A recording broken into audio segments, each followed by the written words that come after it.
और अगर ये चाहते हैं मैं इस लाइन में वापस आऊं तो मैं भी मशावरत कर रहा हूं, तो मैं भी इस लाइन में वापस आ जाऊंगा। मेरा फोन। बिस्मिल्लाहिर्रहमानिर्रहीम, अस्सलाम वालेकुम। मैं हूं जलील खान कुराची। आप देख रहे हैं मेरा यूट्यूब चैनल। अमीर बलाज, एहसन शाह और जावेद भट्ट कत्ल केस के हवाले से गुफ्तगू करेंगे। कुछ इंतहाई अहम तरीन डेवलपमेंट सामने आई है, वो आपके सामने रखनी है। कैसर भट्ट साहब का रिसेंटली अभी से कुछ 2-4 घंटे पहले एक वीडियो बयान सामने आया है। और इससे पहले कैसर भट्ट साहब मुख्तलिफ इंटरव्यूज दे चुके हैं और उसके अंदर उन्होंने वो खुलकर बातें नहीं की, यानी उनके ऊपर तनकीद हो रही थी जब से उन्होंने टीसी भट्ट साहब के साथ या फिर जावेद भट्ट के बेटों के साथ सुलह की है। तो सुलह होने के बाद मुख्तलिफ लोग इवन सोशल मीडिया के ऊपर तनकीद कर रहे थे, उनको गद्दार कह रहे थे। वो जितने सवालात थे जो हमारे मीडिया पर्सन उनके पास जाते रहे, उन्होंने तमाम तर उन सवालात के जवाबात दिए और बड़े बेहतरीन तरीके से दिए। और कह लीजिए कि जो सवालात उठाने वाले थे उनको सेटिस्फाई किया कि ऐसा ऐसा हो सकता था, मैंने वो नहीं किया, मैंने ये किया। और इसके साथ फिर कह लीजिए कि वो अपने रिसेंटली उनकी जो पुरानी वीडियोस हैं वो देखी होंगी, उनके अंदर उन्होंने वो खदशात का इजहार किया कि बलाज के जाने के बाद उनको एक गैप महसूस हुआ, बल्कि महसूस नहीं हुआ, कंफर्म हो चुका था। और जिस तरह बलाज उनके साथ चल रहे थे, तमाम तर मुशावरत में और तमाम तर चीज़ों में उनके साथ होते थे, उनको साथ लेकर चलते थे। लेकिन उनके जाने के बाद अमीर मसहब और अमीर फतेह ने एक बड़ा गैप वहां से क्रिएट किया। तो इसी वजह से वो अब उनके पास कोई रास्ता रह नहीं गया था। यानी एक साइड के ऊपर वो एक बड़ी दुश्मनी अपनी मोल ले रहे थे, अपने सर ले रहे थे। इवन के जावेद भट्ट साहब का कत्ल होता है, उसमें कैसर भट्ट साहब को नामजद किया जाता है, हालांकि वो हल्फन कह रहे थे, उन्होंने हलफ दिया। बाद में पुलिस ने इस चीज को सेटिस्फाई भी किया, कह लीजिए कंफर्म भी किया कि जावेद भट्ट साहब के कत्ल में, उनकी मशावरत में, उनके किसी जो उनकी प्लानिंग में किसी जगह के ऊपर भी कैसर भट्ट साहब का कोई ताल्लुक नहीं था, कोई किरदार नहीं था। लेकिन इसके बावजूद भी कैसर भट्ट साहब को जावेद भट्ट साहब के कत्ल के अंदर नामजद किया गया था। वजह सिर्फ यही थी कि कैसर भट्ट साहब को ये गिना जा रहा था कि ये बलाज फैमिली का हिस्सा है, बल्कि हिस्सा नहीं है, ये उनके खानदान का एक बड़ा है। इवन कि आपको याद होगा शुरू में जब टीसी भट्ट साहब ने एक इंटरव्यू दिया था, तो उनसे जब कैसर भट्ट साहब के हवाले से जब सवाल किया गया था, तो उन्होंने यही कहा था कि आप उनके बड़े हैं। यानी उनके बड़े होने की वजह से या फिर कह लीजिए कि जो सोशल मीडिया के ऊपर एक परसेप्शन थी, अवाम के अंदर एक परसेप्शन थी कि कैसर भट्ट साहब जो बलाज खानदान है उनके बड़े हैं, फैसले यही करते हैं, आम परसेप्शन यही थी। तो इसकी बुनियाद के ऊपर कैसर भट्ट साहब के ऊपर जो मुकदमात भी होते और जो इल्जामात हैं वो भी लगते रहे। लेकिन हकीकत कैसर भट्ट साहब के बकौल ये थी कि मुझे एक साइड के ऊपर यानी मुकदमात का सामना करना पड़ रहा था, दुश्मनी का सामना करना पड़ रहा था, जबकि दूसरी साइड के ऊपर कोई बंदा मुझे मुंह तक नहीं लगा रहा था। एक सादे अल्फाज में मैं आपके सामने रख रहा हूं। उनका कहना यह था कि बलाज के जाने के बाद अमीर मसहब और अमीर फतेह ने बिल्कुल उनके साथ कोई कंप्रोमाइज नहीं किया। ये थी पुरानी बातें जो कैसर भट्ट साहब अपने 12 इंटरव्यूज के अंदर कर चुके हैं। अब रिसेंटली जो अब से कुछ घंटे पहले उनकी एक वीडियो मंजर आम पर आई है और उसके अंदर उन्होंने बबांग दोहल खुलेआम ऐलान जंग किया है एक किस्म का। वो क्या किया मैं आपके सामने रख देता हूं।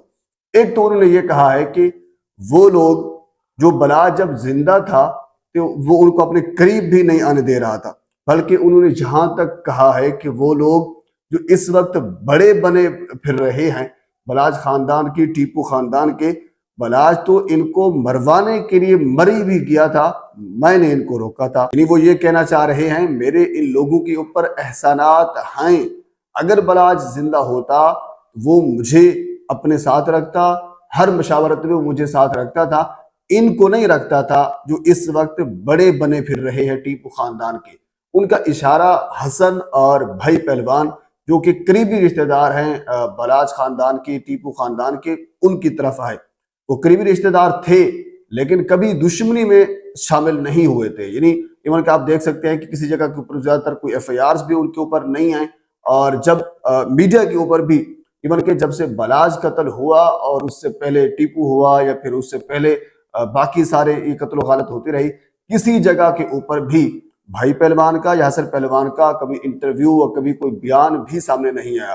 ایون کہ آپ کو یاد ہوگا جب احسن شاہ کا قتل ہوا تھا تو ان دوران جب شاہد چودھری صاحب سے ہمارے مختلف لوگ جاتے ہیں میڈیا پرسن، جب ان سے سوالات کیے گئے تھے کہ بھائی پہلوان حسن پہلوان یہ کوئی انٹرویو نہیں دے رہے، کوئی آ کر بات چیت نہیں کر رہے، کوئی اپنی جو لائن ہے وہ بتا نہیں رہے کہ اب وہ کس سائڈ کے اوپر ہیں، اس وقت بھی شاہد چودھری صاحب نے یہ تنقید کی تھی حسن اور بھائی پہلوان کے اوپر کہ وہ قریبی رشتہ دار ہیں بلاج خاندان کے، ان کو کم از کم سامنے آنا چاہیے، اپنا جو لائن آف ایکشن ہے وہ بتانا چاہیے، اپنی لائن بتانی چاہیے کہ وہ کس سائڈ کے اوپر کھڑے ہیں۔ یہ ایک مبہم سی جو ان کی ایک اسٹریٹجی ہے، یہ ایک غلط ہے، اس چیز کے اوپر تنقید کرتے رہے ہیں اور کرتے بھی رہیں گے۔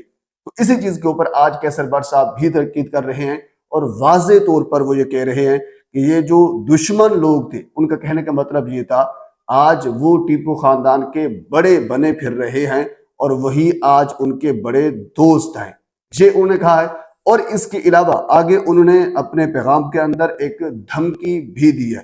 وہ دھمکی یہ دی ہے کہ انہوں نے کہا کہ جو سوشل میڈیا کے اوپر مختلف ویڈیوز بن رہی ہیں، یوٹیوبرز کو انہوں نے بالکل کچھ نہیں کہا، انہوں نے یوٹیوبرز کا شکریہ ادا بھی کیا۔ ظاہر سی بات ہے ان کو پتہ ہے، اب جس طرح میں آپ کے سامنے رکھ رہا ہوں ایک چیز بیان دیا کیسر بٹ صاحب نے، میں نے آپ کے سامنے رکھا، یعنی یہ چیز انہوں نے کہی ہے۔ اسی طرح ہمارے باقی یوٹیوبر حضرات بھی یہی کر رہے ہیں، تو انہوں نے یوٹیوبر حضرات کا شکریہ ادا کیا ہے، وہ اپنے تئیں صحیح کام کر رہے ہیں، جو چیز حقائق ہیں وہ سامنے رکھ رہے ہیں۔ لیکن اس سائٹ کے اوپر کچھ لوگ ایسے ہیں جو مختلف ویڈیوز بنا کر، مختلف ڈائیلاگز بنا کر لوگوں کے سامنے یہ پرسپشن دے رہے ہیں کہ کیسر بٹ صاحب ایک غدار تھا، ہمارے ساتھ رہا لیکن اب سے چلا گیا ہے۔ لیکن کیسر بٹ صاحب نے پھر سے یہی کہا ہے کہ میں اگر جا کر دوسری سائٹ کے اوپر آپ کے کوئی راز بتائے ہیں، کوئی اس قسم کی اسٹریٹجی کی ہے، جب سے آپ کے ساتھ کوئی 30-40 سال کا ایک پرانا تعلق ہے، آپ کے ساتھ رہا ہوں، آپ کے ساتھ ہوتے ہوئے کوئی چیز دوسری سائٹ تک پہنچائی ہے، بیسیکلی اگر دیکھا جائے ریالی طور پر تو غداری یہی ہوتی ہے۔ کیسر بٹ صاحب نے کوئی غداری نہیں کی۔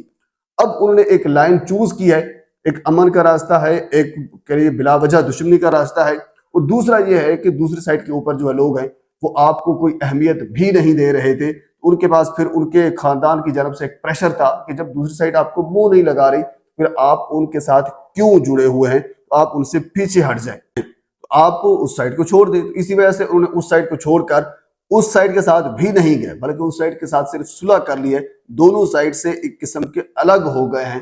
کیسر بٹ صاحب کا کہنے کا مطلب یہ تھا، لیکن اس کے ساتھ انہوں نے ایک چیز یہ بھی کہی ہے کہ شاہد چودھری صاحب کو مخاطب کر کے کہ حضور والا آپ بڑے تیفی بٹ صاحب کے کہہ لیجیے کہ ظلم و ستم کے بارے میں گفتگو کرتے ہیں، تو تھوڑی سی گفتگو ذرا اس سائٹ کے اوپر بھی جو ظلم و ستم کیے گئے ہیں یا ان کی جانب سے کیے گئے ہیں ان کے اوپر بھی تھوڑی سی نظر کرم کی جائے۔ یہ پہلی مرتبہ کیسر بٹ صاحب جو ہیں کھل کر سامنے آئے ہیں، اور انہوں نے کیونکہ جس گروپ کے ساتھ وہ تھے اب وہ اس گروپ کے بارے میں یہ بھی کہہ رہے ہیں کہ انہوں نے بھی ظلم و ستم کیا ہے، اور اس کے علاوہ انہوں نے یہ بھی کہا ہے کہ مجھے مجبور نہ کیا جائے، میں دوبارہ اپنی پہلی لائن کے اوپر آ جاؤں۔ یہ بڑی انتہائی خطرناک قسم کی انہوں نے یہ گفتگو کیا ہے، اور بڑا خطرناک قسم کا یہ جملہ ہے کہ میں امن چاہتا ہوں، انہوں نے کہا، اور مجھے مجبور نہ کیا جائے۔ بہرحال یہ کیسر بٹ صاحب کا ایک تازہ ترین بیان تھا، اور اس حوالے سے جو کچھ چل رہا ہے وہ میں نے آپ کے سامنے رکھ دیا ہے۔ مزید اس حوالے سے اگر کوئی انفارمیشن کوئی چیز میرے تک پہنچتی ہے تو بر وقت آپ تک پہنچانے کی کوشش کروں گا۔ ایک مرتبہ آپ سے گزارش ہے میرے چینل کو سبسکرائب کر دیں تاکہ آنے والی ہر انفارمیٹیو ویڈیو آپ تک پہنچ سکے۔ اللہ حافظ۔